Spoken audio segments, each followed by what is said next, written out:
Good morning, everybody. Welcome to today's webinar on the business opportunities in the Ethiopian renewable energy sector. I see that some people are already trickling in. I'll be your host for today, Dabi. I'm from the trade program. But before we officially start and kick off today's session, we will give some people some more time to join our webinar while we already start with some minor practicalities. So for those of you just joining, as you can see that the cameras and the mics of the participants will be switched off, but the speakers or the panelists, they will unmute their mic to also respond to some of your questions. This webinar of today will be recorded, and the webinar will be a mixture of both videos to ensure a smooth webinar and also live discussion.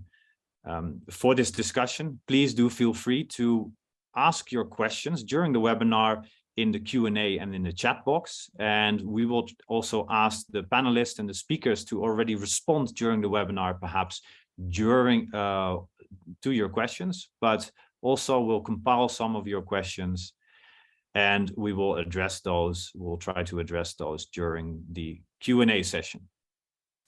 Without further ado, in that sense, I would like to give the floor now to Ms. Laurenske van den Heuvel from the Netherlands Embassy. Laurenske, may I ask you to open today's webinar?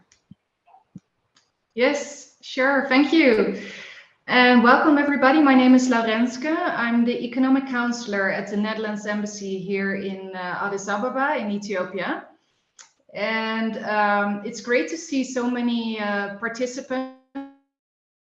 Great to have you all here, and looking forward to a constructive and fruitful session about renewable energy. And this topic, renewable energy, is not only a topic that gets a lot of attention in the Netherlands as being one of the top sectors, it's also a very important sector here in Ethiopia. And we've noticed several initiatives already from the government of Ethiopia, and I'm very happy that there will be some experts during this session from the government side talking about the potential for renewable energy here in Ethiopia. But we will also hear from a Dutch investor or more Dutch investors here in Ethiopia coping with the energy shortage that is here while operating. It's sometimes quite of a challenge, but also to hear from them what their plans are when it comes to alternative energy sources. So yeah, we are just looking forward to have this session with you, and also really looking forward to hear the questions that you might have, the support that you need. The trade program is here. We as the embassy are here for you and are always willing to answer your questions. But without further ado, I would like to give the floor back to you, Sander, and to have this session started. Thank you. Perfect. Thank you, Laurenske, for this opening. So again, switching back to our presentation. So with thereby, we would like to officially open today's session on renewable energy and the investment opportunities in Ethiopia. So again, thanks everybody for joining us. So again, my name is Sander Dabi. I'm the country director of Trade Ethiopia. And we are very excited to host you today to talk about the investment opportunities in this country. So for today's program, of course, we'll have a general introduction, but afterwards we also have some very interesting speakers that are going to reflect both on the opportunities in the overall sector. We're going to speak about certain challenges when it comes to accessing reliable and stable electricity connections, but also we will reflect back upon the opportunities that also presents and also the overall market potential in Ethiopia. And I must say as well that we are at exciting times as well. Things are developing fast, and I'm really hopeful that we can find good combinations because this presents opportunities for both Ethiopian companies as well as Dutch companies. After this, we will have a Q&A session. So please, if you have any questions, please ask them in the chat. We will compile them And during the Q&A session, we will ask our speakers also to reflect to some of your questions. And afterwards, we'll conclude today's webinar. The webinar will take in total 1 hour. So I'm very pleased to introduce the following speakers. We have Mr. Mesfin Dabi, he's the head of the power development from the Ministry of Water and Energy.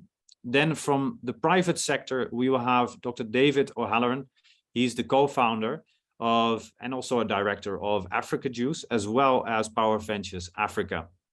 Then from the private sector as well, we are pleased to have Mr. Yonas Workie, who is a board member of the Ethiopian Solar Energy Development Association, but also owner of the SunTransfer Tech, an Ethiopian-based company providing solar solutions. And last but not least, we have Mr. Gezachew Fekadu. He's the managing director of Gorgeous Solar Solutions. So jumping towards our program, why are we actually doing this? Well, as you probably already know, is that the Dutch private sector is actually quite strong in Ethiopia. And we would like to iterate that the Netherlands is one of the largest export destinations of Ethiopian commodities. We're actually the 10th largest investor in Ethiopia and the largest investor from the European Union. So as such, I think the Dutch business community is very relevant. So we have over 85 Dutch investors here, which most of them are actually active in the agricultural sectors, creating many, many jobs, investing a lot of money into the country, but also being responsible for a large share of the hard currency income of Ethiopia. As such, what I also think is very relevant for everybody to know is that Dutch companies, especially in agriculture, are also continuously looking for new energy solutions that provides them with reliable electricity supply, but also perhaps looking into solutions that could, help them to manage some of their carbon footprints. And as such, I'm also hopeful that, today would be the first step to make the connections, the private sector connections that could enable this. So our program, it is our general mandate to try to increase sustainable business between Ethiopia and the Netherlands. And we do that part by investment promotion. So this webinar is part of that, but we're also here in Ethiopia with our team of 8 people to support your endeavors. So if you're an Ethiopian company interested to do business with the Netherlands, or if you're a Dutch company interested to do more business in Ethiopia, we are here to support you. And as Trade, we provide many of such services related to supporting and increasing sustainable trade and business between the two countries. And we have seen that there are many investment opportunities and business opportunities in the renewable energy sector. So what we have been doing is we have been conducting a quick scan and also developing an investment opportunity report. And after which we are organizing this webinar to basically present these business opportunities. Moving towards the actual investment opportunity report.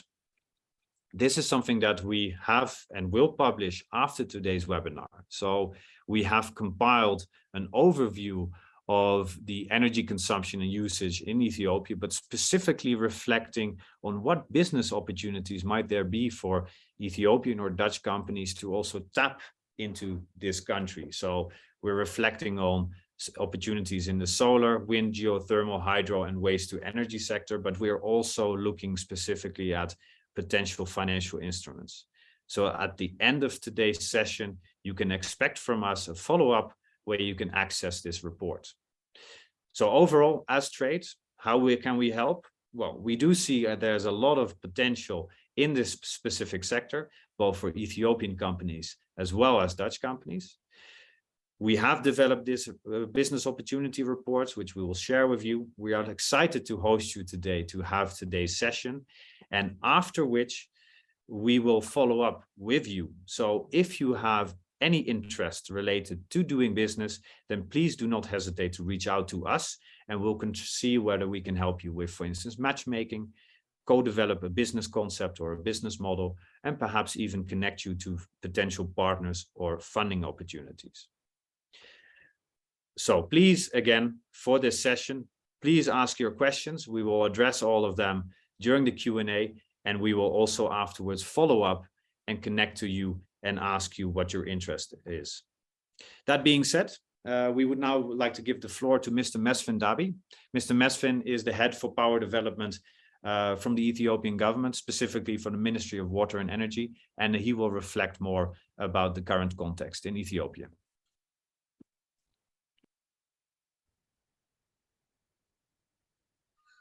Okay, good morning. Thank you very much for the opportunity. My name is Mesfin. I work for Ministry of Water and Energy as head for Power Development and Regional Integration Desk. And today I'll be talking to you about the brief status of the Ethiopian energy development and give you a highlight on the current policy objectives.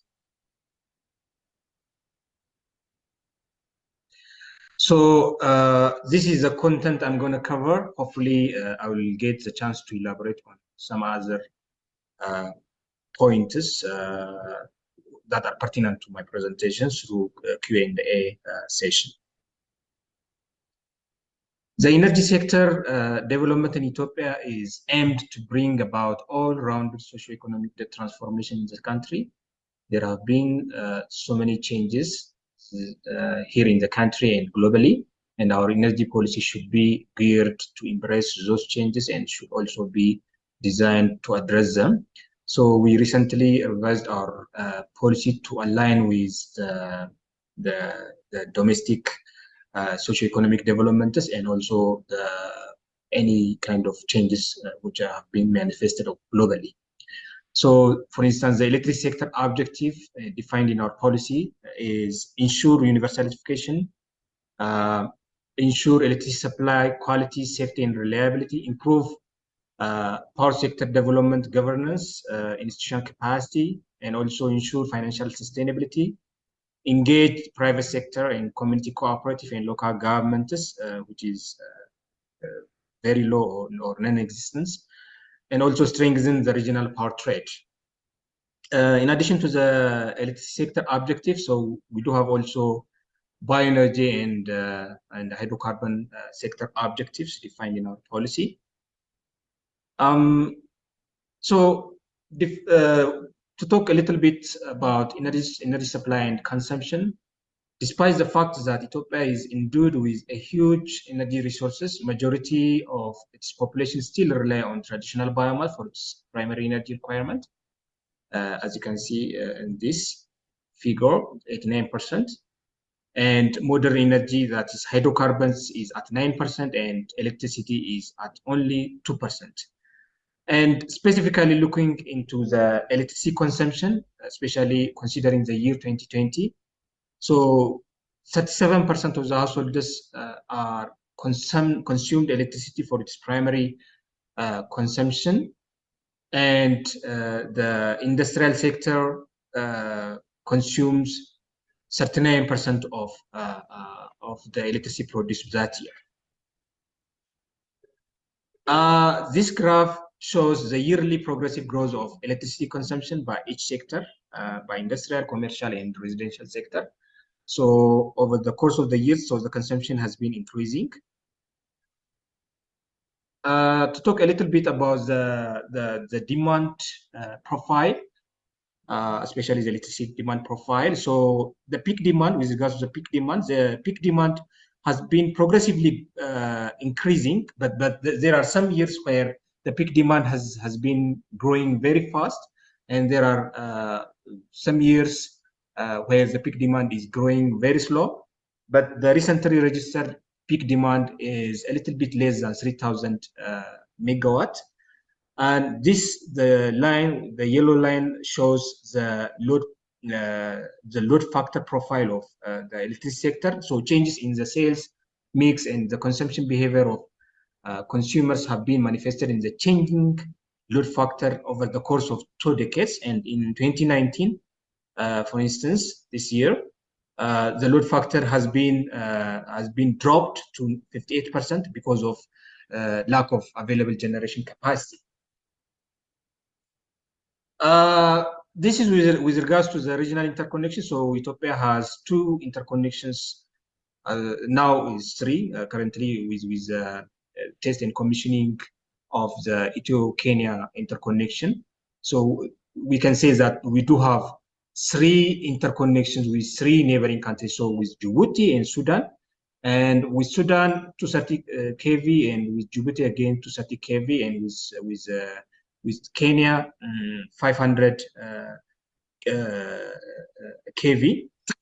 So we do have trading. So the trading with Kenya has not yet started, but the line is being tested. The testing and commissioning process is underway, and hopefully the actual trading will start very soon. But beyond this country, so there are other interconnections which are under plan. So the electricity access rate was at 44% according to a study conducted in 2018 with multi-tier framework access definition of the World Bank, of which 33% of the households and businesses have access to the central grid. And this is one of the lowest access rate in sub-Saharan Africa, as you can imagine. There is a slight improvement in the past 4 years to bring the access rate to approximately 50%. So in order to change this scenario and taking the MTF study as the basis, Ethiopia has developed a mid to long-term electrification rollout plan called National Electrification Program. When this plan was designed, I was part of the task team. It takes into account the MTF study and the geospatial rollout plan of the grid and the relative demand distribution. So the grid rollout plan is depicted in this figure. So there are 2 major periods. So at 2025 and 2030. So at 2025, the grid will expand according to this plan. The grid will expand to 65% of the population, and the off-grid will cover the rest 35%. So under each rollout plan, there are sub-programs. For instance, there is under the grid expansion program, there is also desertification and there is intensification. There are the number of households, additional number of households which will be addressed by each respective program, sub-program. So the grid expansion or the grid rollout and the off-grid rollout will continue up until 2030, and at the end of 2030, the grid will cover 96% of the population, and the remaining 4% will be addressed by off-grid solutions. And this implementation of this program requires a huge investment, billions of dollars, and the first few batch of financing has been secured by World Bank. To talk a little bit about the energy resources, so the Ethiopian energy resources is well known. So Ethiopia is very rich in terms of renewable energy resources. As you can remember, so hydropower is biggest energy potential. So at 45,000 megawatts. So geothermal is also very huge, 10,000 megawatts. In addition to those 2 renewable energy potentials, we do have also ample solar radiation as a result of our location near the equator. We can get direct sunlight. So the wind speed is also very huge. It's enough to install big wind turbines. In addition to those renewable energy resource potentials, there are also other conventional and non-conventional energy resources that are yet to be exploited. To talk a little bit more about solar radiation or solar resources. So being, as I told you, being located near the equator, you can imagine that we have good solar radiation, and the global horizontal irradiance can reach as big as 2,483 kilowatt hour per meter square per annum, especially around these areas, eastern part of Ethiopia, and also some location around here, and also the northern part. You can see that there is a huge global horizontal irradiance. which is so, and also there is also a photovoltaic power potential which can reach as big as 1,899 kilowatt hour per kilowatt peak. So areas, sites around here, sites around this axis are good places for the installment of the utility scale PV power plants. So some of these sites are included in the table here, and so far we don't have a single utility scale power plant in Ethiopia, but two sites were auctioned, and they were very near to financial close at Gad and Dicheto. But in addition to Gad and Dicheto, there are some other sites which are under transaction process and to be developed under IPP.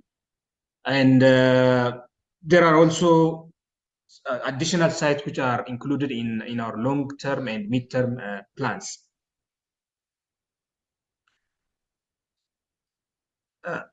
And this figure is also is just to give you a feeling of the physical locations of those solar projects which are included in the table before. To talk a little bit about the institutional setup, so there is our ministry, which is responsible to policy, strategy, and legislative activities with pertinent to the energy sector development or power sector development. Ministry of Mines is responsible for geothermal development. Ministry of we do have two utilities, one responsible for transmission and generation, and the other one is for distribution. We do have also a regulator, Petroleum and Energy Authority, and we do have also the Ministry of Finance, which is a very important institutions as far as energy sector development is concerned. Even though there are a lot of activities being conducted with regards to the energy sector development in Ethiopia, there are issues which are manifested in the energy sector development in Ethiopia. So there is a huge energy poverty. Like I told you at one of my slides, the energy access rate is one of the lowest in sub-Saharan Africa. And there is high dependency in unsustainable use of biomass resources. And there is also inefficient use of energy production or also usage. There is very weak institutional capacity and technological capacity. The private sector involvement in the energy sector is very low, and there is also high dependency on imported petroleum fuels. And there is climate change issues manifested in our energy sector development, and there is also weak enforcement of standards and regulations. So those issues and other issues are those issues that are identified in our energy sector development, and which our policy is designed to address them. Thank you very much.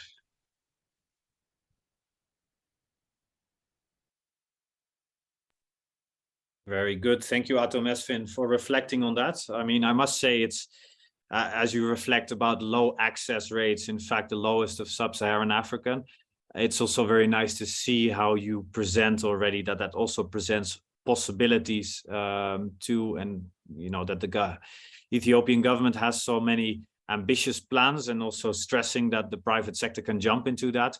I believe that's very exciting to see. So thank you again for that, Mr. Mesfin. Then we would like to proceed with Mr. David Halloran. He's the co-founder and the director of Africa Juice. So he has a lot of experience with setting up their own business and dealing with certain power supply challenges. But also Mr. David is also the director and co-founder of Power Ventures Africa. So in that sense, with other businesses, Mr. David is the perfect fit to also reflect on these kind of things. Mr. David? Dear moderator and guests, many thanks for inviting me to speak at this webinar on renewable energy opportunities in Ethiopia. My name is David O'Halloran. I've been working in Ethiopia in the fruit juice processing and fruit production sector for over 10 years with my company Africa Juice. We're active in the Upper Awash Valley, not far from Adama. My interest in renewable energy is twofold. We obviously have an operation that requires a large amount of energy, and we're very interested in ways to replace current sources with renewable sources and also improve reliability. And I myself am also active in the renewable energy sector, and we've been involved in a number of projects in Ethiopia and outside of Ethiopia with our company Power Ventures Africa. In terms of the talk today, my focus, as I said, is on Africa Juice and our desire to replace some of our current sources. Our main uses and needs are based around energy requirements for electric lighting, office equipment, but also factory machinery, which is quite substantial, heat and cooling in the factory as well for the process equipment. And then also the main demand or main use is on water pumping for the agricultural operations. Our location is quite reasonably situated and quite attractive for considering solar powered pumping to replace the current grid fed with generator backup, diesel generator backup.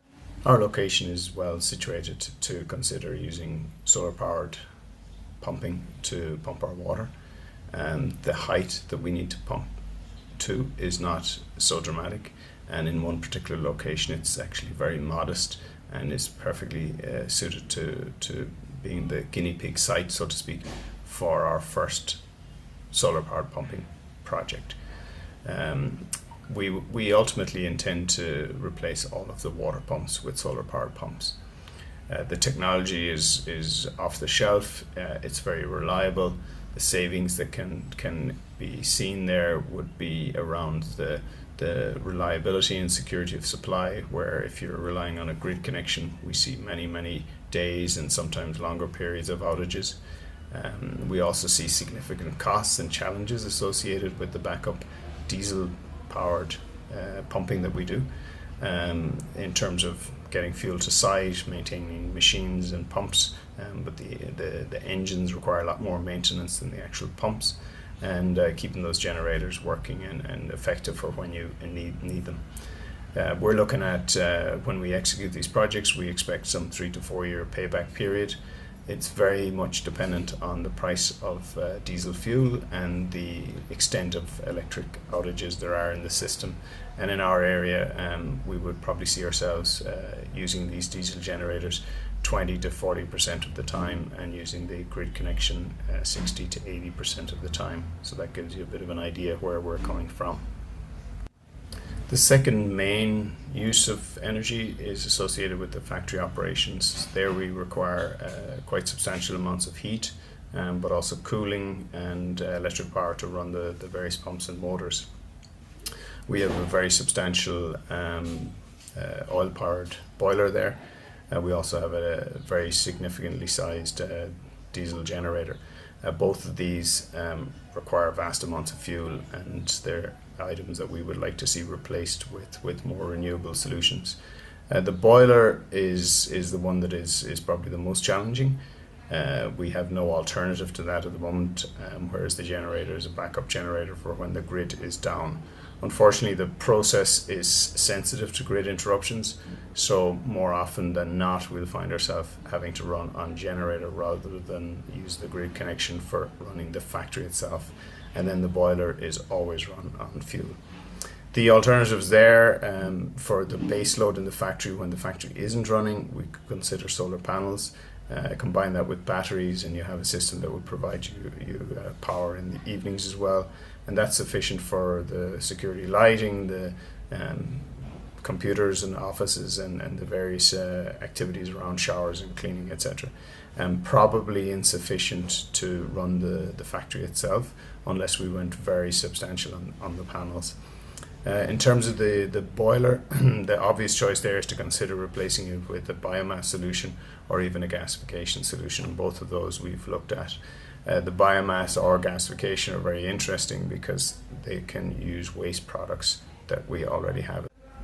Other sources like geothermal or even wind energy are not ones that we are currently considering, and our focus really is on the PV panels for the water pumping and for the housing and office supplies, and then a biomass boiler or a gasification engine for the power and energy we need in the plant itself, ideally using as much as possible locally sourced waste material from our own agricultural operation and from other suppliers in the area. Many thanks again to the organisers for inviting me to speak on this topic, and I look forward to hearing the other presentations and having a useful discussion. Thank you very much, David, for this reflection. Also interesting to see that even when you're talking about we're connected to the grid, that reliability is something that you're really looking forward to renewable energy solutions. So thanks again, David, for sharing. For those of you that are joining, again, I would like to reiterate that if you have any questions, please do feel free to ask them in the chat, and then the speakers will also be able to, address those live in the Q&A session. Then I would like to proceed today with Mr. Yonas Workie. He's the Managing Director of SunTransfer Tech PLC and also a board member of the Solar Energy Development Association.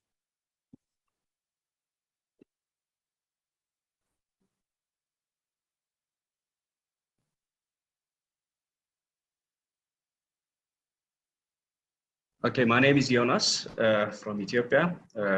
Thank you for inviting me to this webinar. I'm a board member at Ethiopian Solar Development Association and also managing director for a solar business company called SunTransfer Tech PLC. So I will present in brief about Ethiopian Solar Development Association and its activities. ESEDA has been established in 2010 as a non-profit association, and it was re-established in 2019. And so far we have 30 members and about 108 associate members. The major achievements we have achieved so far is related to tax regulation, certification, quality monitoring, and tax exemptions on product-based equipment. Our mission is to promote sustainable solar energy access in the nation by enabling solar energy enterprises to provide reliable and superior quality products. And our vision is also to be the preferred entity in the Ethiopian solar energy industry. So in order to achieve this mission and vision, we have important objectives. Those are solar energy industry growth, operational efficiency, membership management, capacity building, and service excellence. So when we just lay out the objective, it's important to see the details in each objective. When we say solar energy industry, it's about leading the growth of the solar energy industry, and it's working for the vital success of ESEDA members and its businesses. So when we say operational excellence, efficiency, we want to achieve operational efficiency of the association, because it will be a game changer for our day-to-day activity.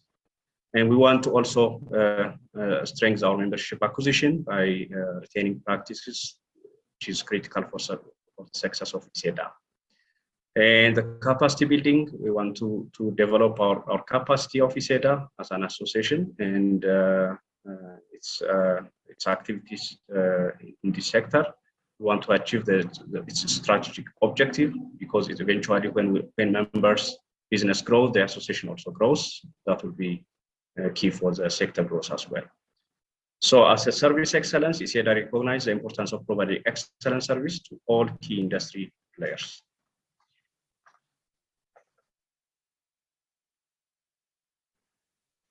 ESEDA has been working for exemption of solar standalone solar products and product use items. We have been working with Ministry of Finance, and so far we have been able to waive customs duties. The first customs duties we have been working with Ministry of Finance was in 2010. It was able to waive the customs duties, duty-free, for products such as water pumps, solar components like converters and inverters, solar water heaters, batteries, lanterns, solar home systems, lamps such as compact fluorescent lamp and LED lamps as well, and solar panels. These are duty-free products. And in 2021, we have been able to work with tariff regulation with Ministry of Finance as well. So since September 2022, most productive use energy solar products are exempted. Those products like egg incubators, crop milling, chicken brooder, chicken churner, and etc. And recently in 2022, Ministry of Finance was able to put again 15% duty for specific products like solar lanterns and solar home systems. And ESEDA is still working with Ministry of Finance and key stakeholders to work on, relieving some of the duties that has been laid in 2022. So we have been also developing customs handbook in collaboration of government entities. Those are still, there are need to work on solar standalone products and components which should be consistent and coherent with the ultimate objective of the sector plans. So we would like to work on the transparency, implementation, and training aspects of this customs handbook. With this regard, we have been also working on quality aspect, quality standards, requirements, and regulations with a key government entities like Ministry of Trade and Industry, Ethiopian Customs Commission, Ethiopian Investment Commission, Ministry of Trade and Regional Integration, and as well as the National Bank of Ethiopia. So with these quality standard requirements, we have been able to set an pre-shipment inspection requirement for solar home system solar lanterns. Those part of products are ranging from lantern up to 350 watt peak system, plug-and-play type of systems. So the two international companies, Cotecna and Bureau Veritas, are selected to do pre-shipment inspection before the products are arriving at customs. The steps where we are laying out for quality standards.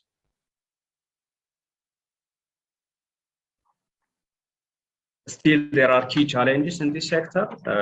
Some of the important challenges for the solar sector is shortage of foreign currency for importation of standard solar products.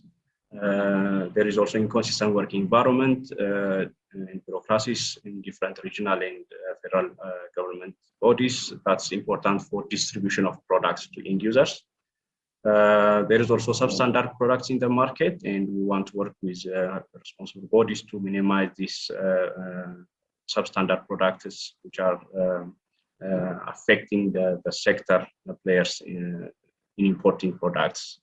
There is also a shortage of end user finance, like shortage of working capital for small and micro enterprises. This is also key for the sector to grow.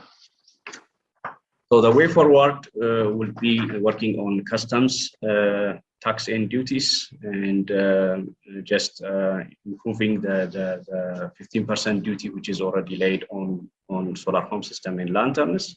And on policy and regulation aspect, we want to work with different entities again to cooperate and coordinate and to create awareness creation. We want also to work with Customs Commission, and we want to keep training them so that they can handle the customs handbook, so that we want to collaborate with various sectors like Ministry of Water and Energy, Customs and Commission, to improve the customs activities. So with the advantage of solar standalone product taxation, it's necessary to understand solar SAS customs clearance process, tariff clarification, and duty exemption for a variety of SAS products and components. And we want also to improve the intervention of local manufacturing for solar products, and in terms of providing grants and tax breaks for research and development, and also performance-based financial awards, income tax reductions and be able to provide service land for these investors, so that to encourage and give incentive for local manufacturing sector. So this is what we have been doing as a solar association, and as a private solar company. My company also has been working in this sector for the past almost 11 years. We have been able to distribute more than 6,000 solar home system and lanterns. We have been able to implement more than 20 solar water pumps and various sort of productive use solar application for our schools, clinics, and etc. So we are happy to discuss any questions you have in the future in this sector, as well as a leading company in this sector. We want to work with this team. We are happy to be part of this presentation. Thank you very much.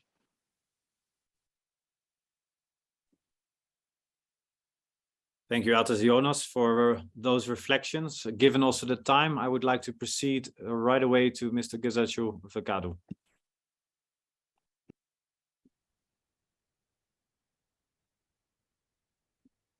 Thank you. Dear moderator and participants, I'm Gezachew, the founder of Workie Solar Solution.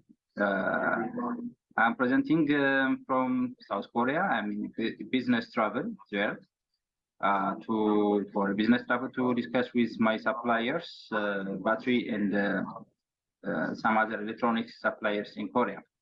So I'm happy to join this meeting, and I will discuss about the potential market of Ethiopia for solar products.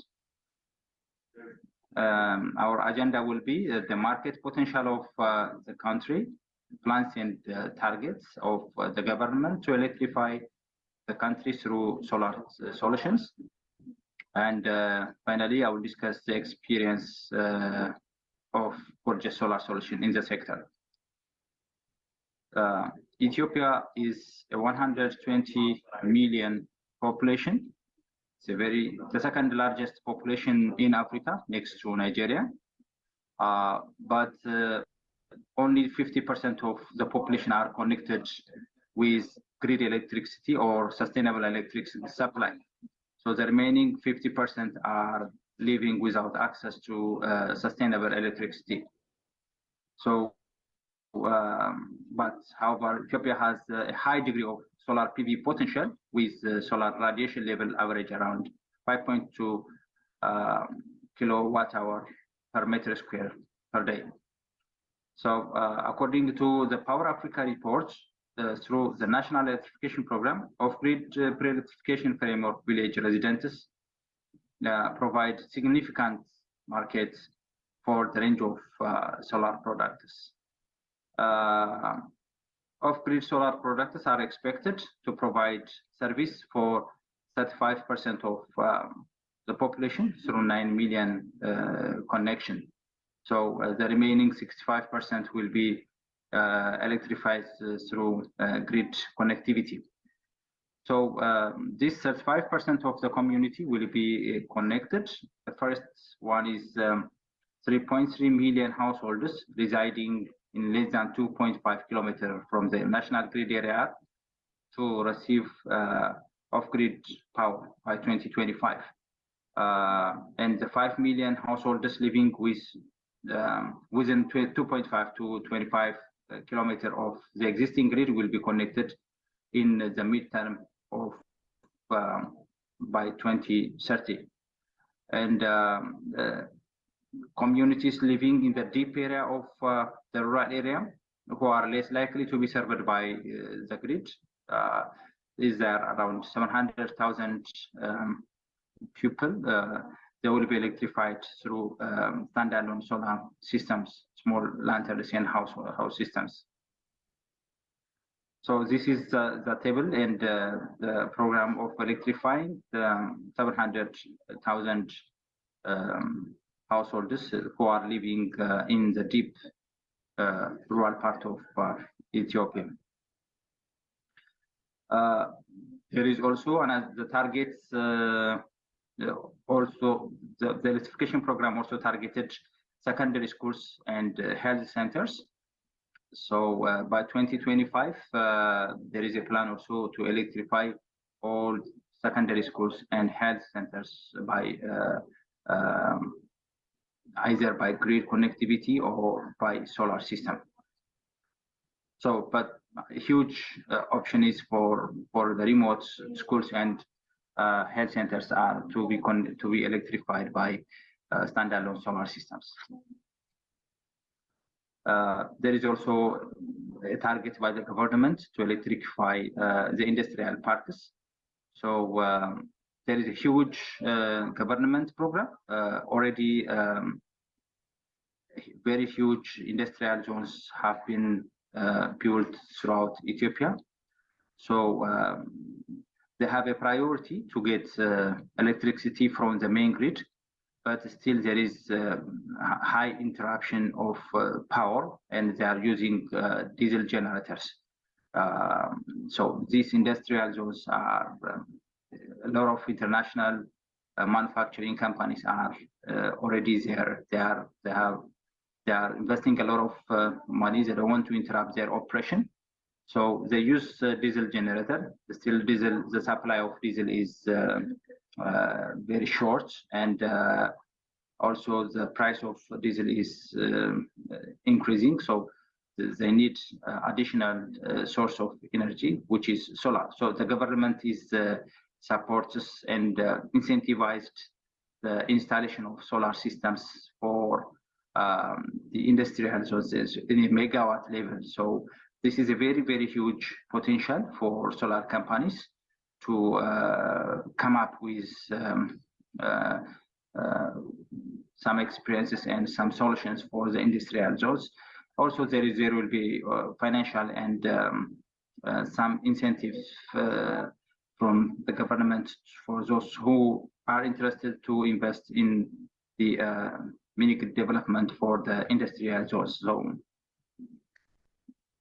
there is also a dream project for irrigation project, which is launched by the Agricultural Transformation Agency, a huge irrigation system, which have three components. The first one is mini-grid.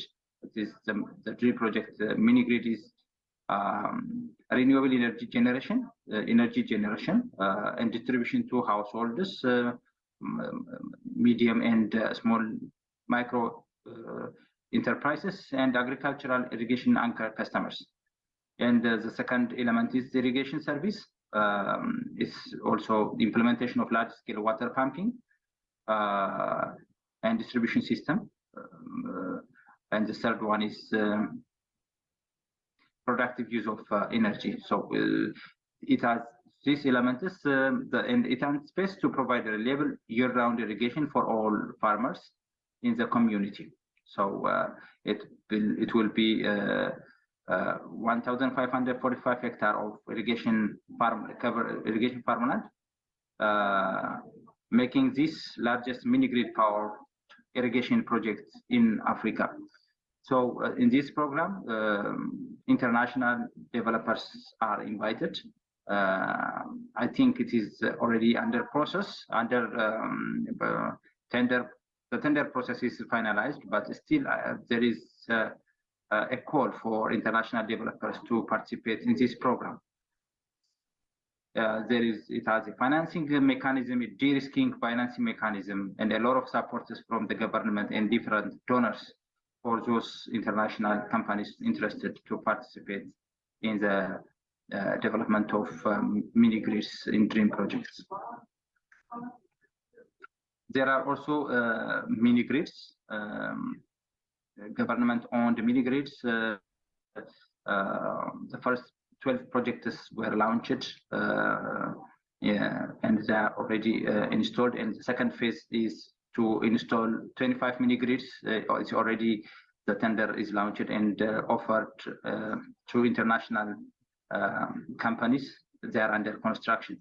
But these are the pilot projects, and the next step is more hundreds mini-grids will be developed starting from next year.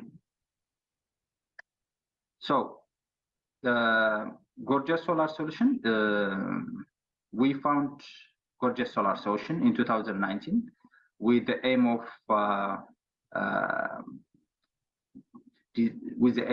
participating in the providing solar solution for the off-grid and on-grid community, and as a local company to develop, to build up a team who have a good experience in the development of solar projects for the upcoming very huge potential market.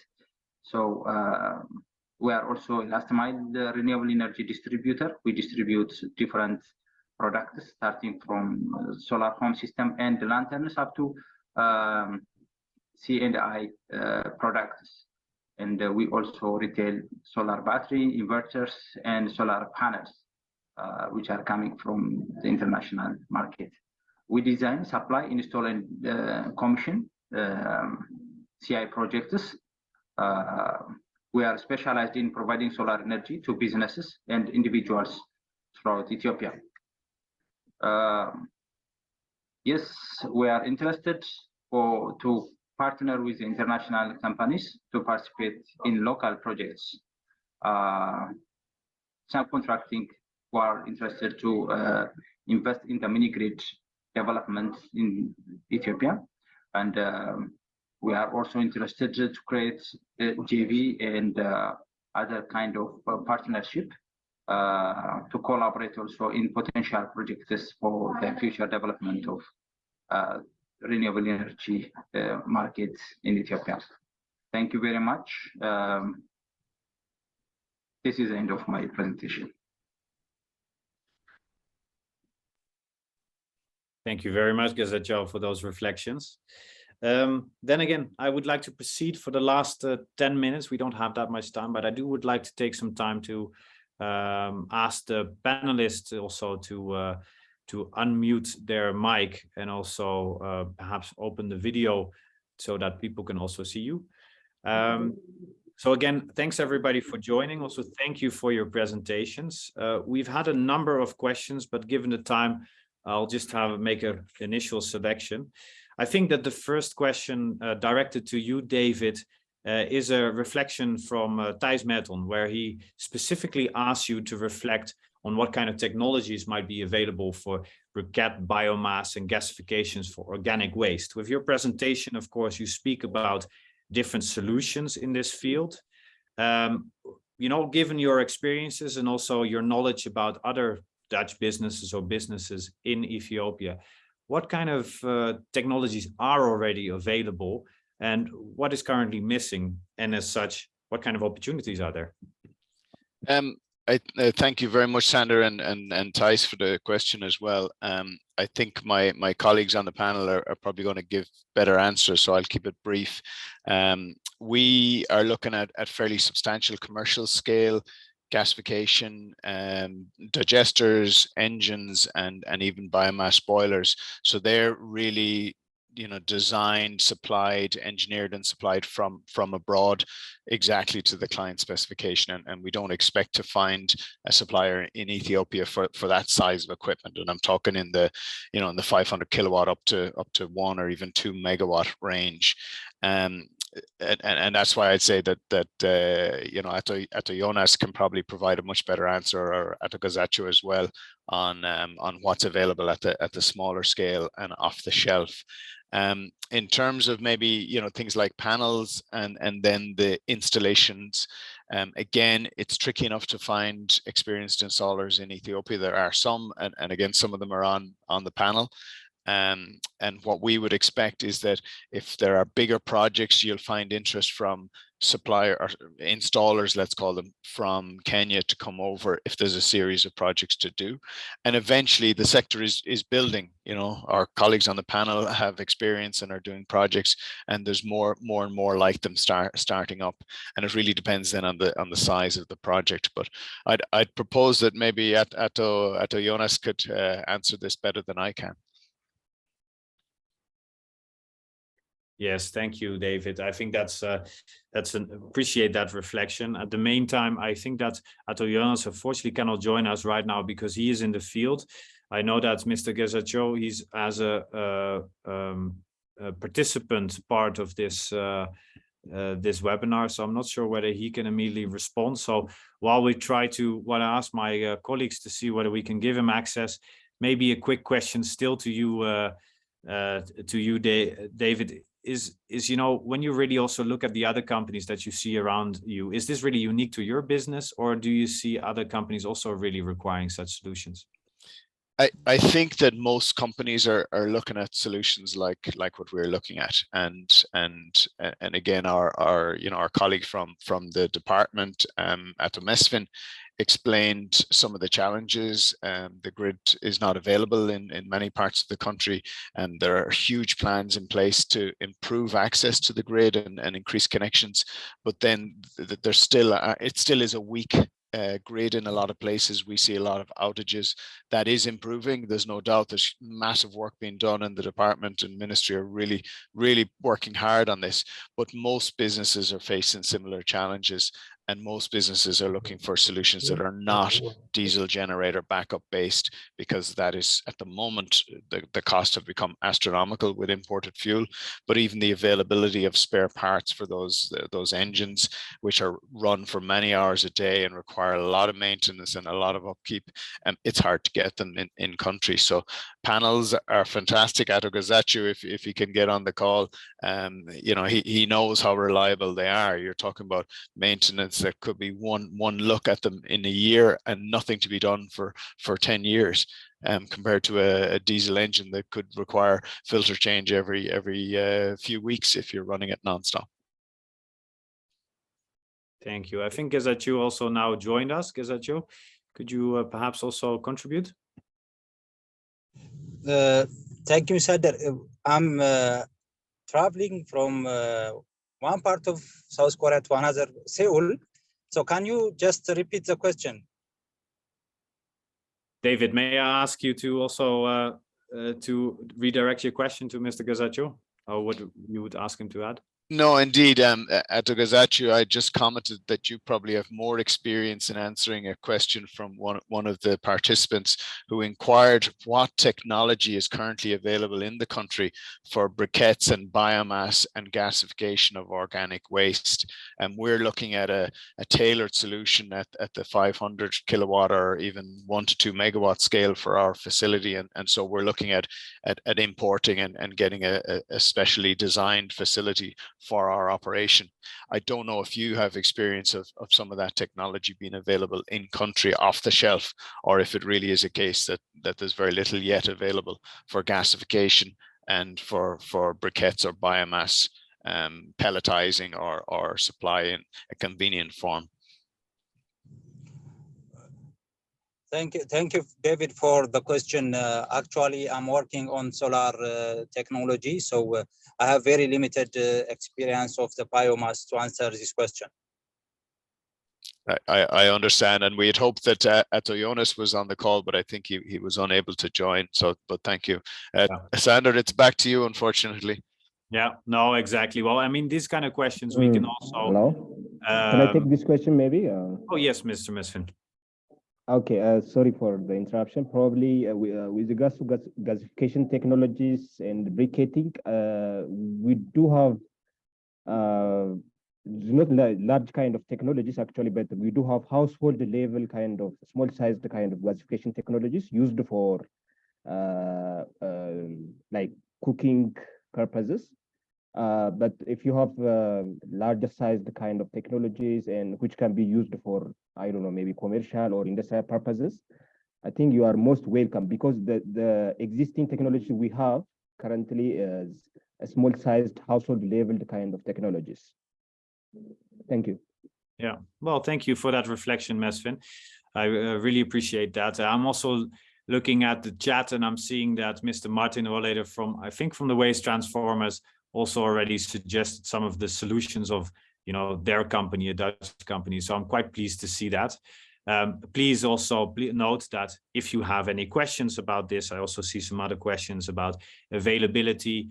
investment appetite and these other things, we will send out as well an evaluation afterwards with which you can indicate your interest. And with that, we can really engage in trying to help you to get going. Maybe before we really move towards wrapping up, Mr. Mesfin, I would just like to ask one final question to you as well from the Ethiopian government's perspective. You've, of course, reflected a lot on renewable energy certificates, purchasing power agreements. And somebody is asking as well, partly in the chat, you've addressed it, but perhaps better also for the whole group. How developed are these markets at this moment? And are there also what kind of potential do you see for also international financing and opportunities for instance, Dutch businesses there? Okay, thank you very much. Thank you for the opportunity. With regards to the opportunity, I think especially our access rate, like I told you, I tried to reflect on my presentation actually. The access rate is very low, and there are a lot of people that are yet to be connected to the central grid. So one of the opportunity comes from this, like there is a huge market waiting for investors to come and invest and serve these communities. Just to show this one, we have developed a kind of roadmap called National Electrification Program. And in the National Electrification Program, everything has been charted out, the kind of investment, the amount of investment needed, and also we have also tried to chart out what type of demand distribution available and which kind of investment is needed and how much is, everything has been charted out. And the other probably opportunity is we have a huge resources, renewable energy resources. We have tried to map those renewable energy resources. For instance, very recently we have developed a wind atlas. We identified those potential sites which can be developed by the private sectors, and both utility scale and also very small micro wind site as well. And the same thing we have done for solar as well. And also we have tried to also revise our regulatory and policy frameworks. And very recently we have revised our public-private partnership proclamation to engage, to engage private sector bilaterally, like negotiating bilaterally. It used to be like kind of competitive based, but to engage more private sector, we have made some sort of revision on our existing public-private partnership proclamation. And we recently also launched our mini-grid directive to engage those private investors which are very much interested in developing a mini-grid in those areas which are a bit far from the central grid. So we have done some sort of policy and regulatory framework to encourage private investors to come and invest and serve our communities. Perfect. Thank you so much, Mr. Mesfin, for reflecting on that. Given the time as well, we are running a little bit over program, so I would like to wrap up today's sessions. Thank you, panelists, as well, for your reflections.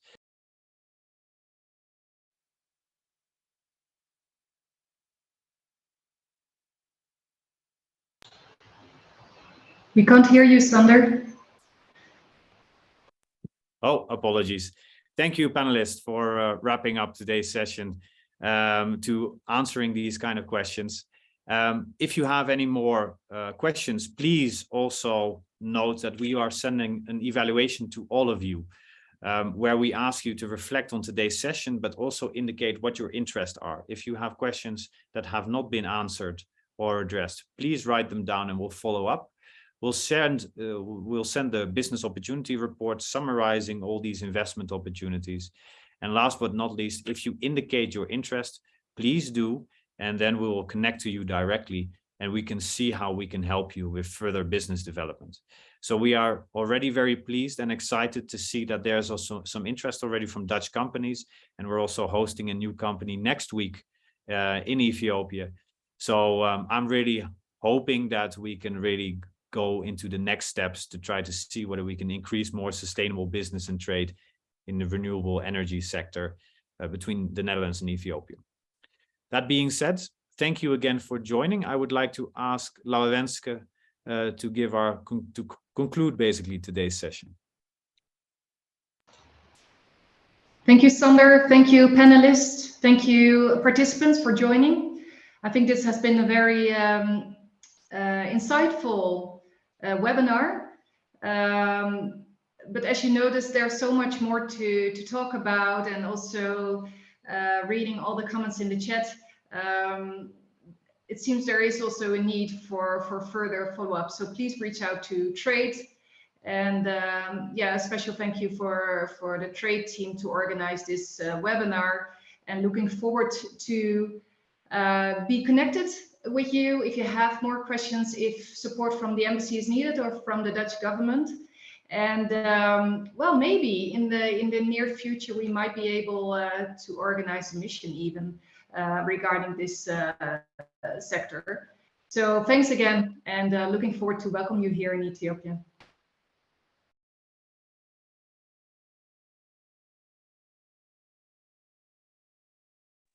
Thank you for this conclusion, Laurenske. Please do not hesitate to reach out to us, and thank you again for your attendance.